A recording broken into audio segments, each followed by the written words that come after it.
Green Bay on Christmas Day. Poem, an original poem by Carol Conniff.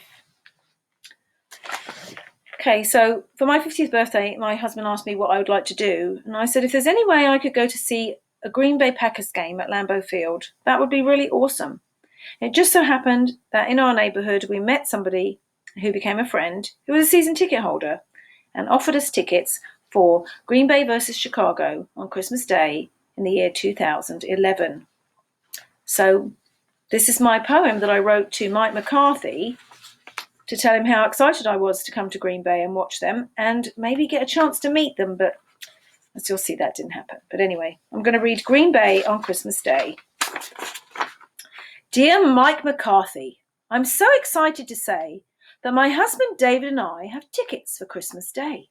We're flying in from Los Angeles with tickets supplied by a friend, an overnighter in Green Bay, and then back on the road again. A once-in-a-lifetime experience, a dream that we get to fulfill. A visit to Lambeau, a seat near the field. Quite a magnificent thrill. It might surprise you to learn how I became a Packers fan. Part of it was, of course, that I married a Packers man. But I grew up in England with a father who hailed from Wales, so weekends meant watching rugby, sometimes in force 10 gales. Now that game moves fast, it's hard to keep up. Some scrums, some tries, and it's done. Some injury time tacked on at the end when somebody breaks a thumb.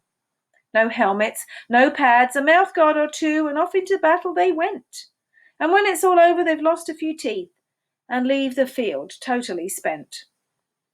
I laughed when I first watched some football after marrying and moving away. What a bunch of sissies, I thought. And why keep stopping the play?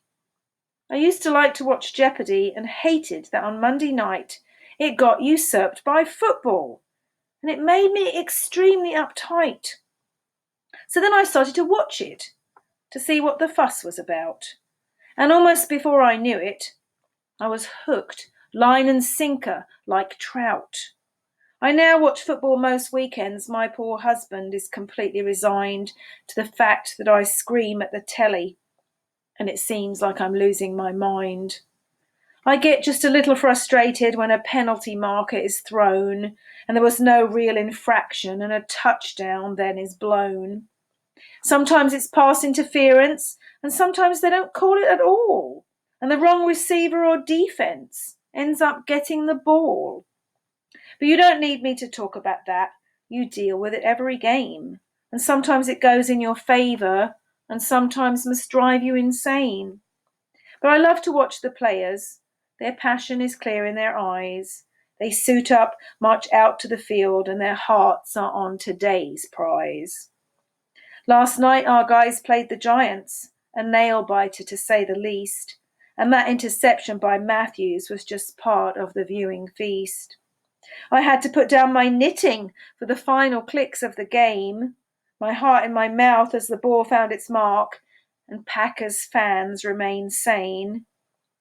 Now, an undefeated season's a truly remarkable thing, and if you are able to pull it off, your loyal fans will all sing.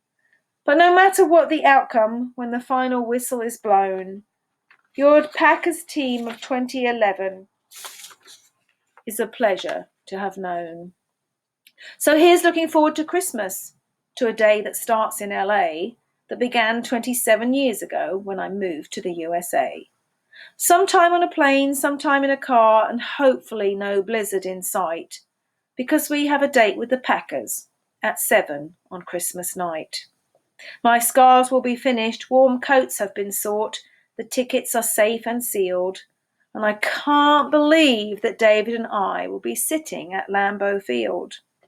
And we will get to see Matthews and Raji and Woodson and Hawke and Rogers and Nelson and Driver and Coon, and about all of them we'll get to talk. Now, if only we might get to meet them, that would be cream of the crop. Some miracle icing atop my cake with a giant cherry on top. I'm sure it's out of the question, but it can't hurt a girl to request a moment or two and a photo with you. But of course, it is at your behest. Thank you. So I mailed that to Mike McCarthy, hoping that, I told him what seat I was sitting in. I put Green Bay Packer logos on it. Anyway, but no, that didn't happen. But we did have the most incredible, awesome time. And when I wrote the poem, it looked like they were still going to be undefeated, but then they lost a game. And as I realised later, that was possibly good for us because they might not have played all the first string on that Christmas Day if they didn't need to. And we wouldn't have seen Geordie Nelson go long and catch an amazing ball and run into the end zone. It was incredible to be a fan in the field, watching at Lambeau. And I made a photo book, which is what I showed you at the beginning. Packers versus Bears, December 25th, 2011. There's the game sheet. There's the team. Because I did get a reply, sort of, and I got a picture of the team, so that was kind of cool. And there we are.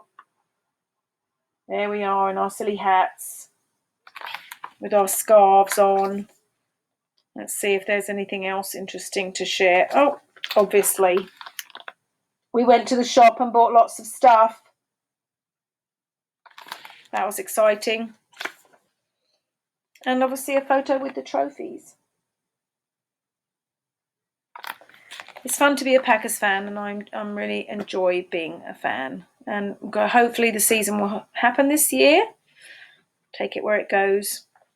Thank you for tuning in. If you have tuned in to listen to my poem about getting finally to Lambeau Field. Sure, it was a once-in-a-lifetime experience.